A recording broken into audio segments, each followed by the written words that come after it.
Salam po sa inyo, ma'am Kansa Kasangwan. Ito po yung sewing machine po ninyo, ma'am, na tinatawag na Gloer BM50. Napakadali lang gamitin. Siguro naman po, ma'am, familiar po kayo dito sa papakita kong transformer po niya. Ayan, importante, nandyan po yung transformer. Tapos dito ho natin isasaksak sa transformer muna yung makina po natin. Okay?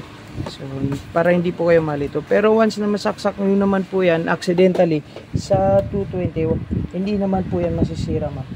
Okay?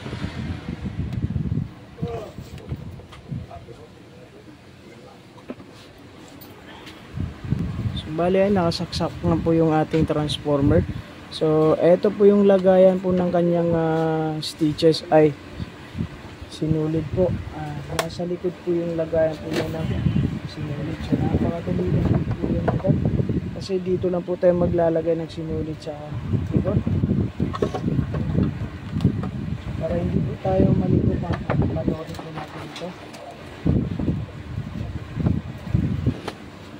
So, ayan. Dito lang po tayo maglalagay ng sinulid sa likod. So, dire-diretso po yan.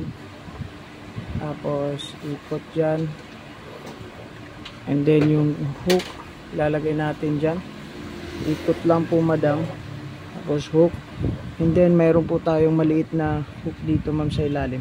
Kailangan may pasok natin dito yung hook na maliit sa ilalim, and then papasok na natin tong sinulid sa may karayom po. Napakadali lang din po yan.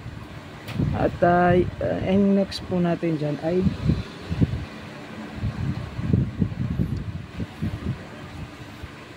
yung kanyang bobbing case. Okay, yan. Lalagay natin yung bobbing case. Kailangan po nakataas po yung antena po ng bobbing case. Naka-pattern po dito sa kanyang shuttle hook.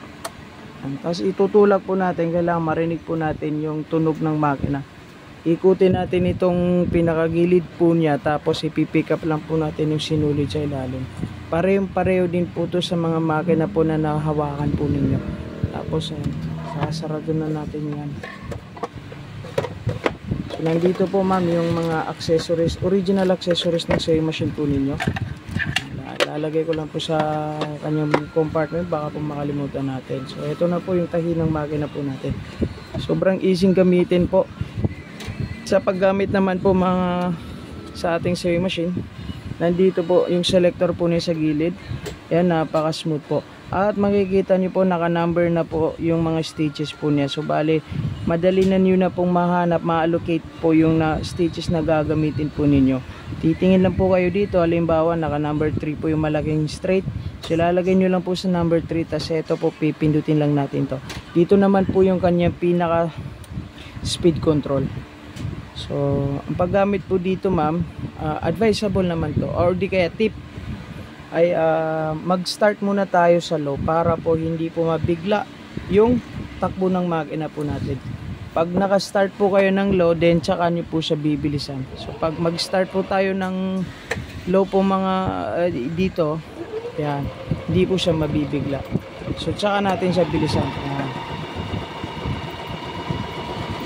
Tapos stop.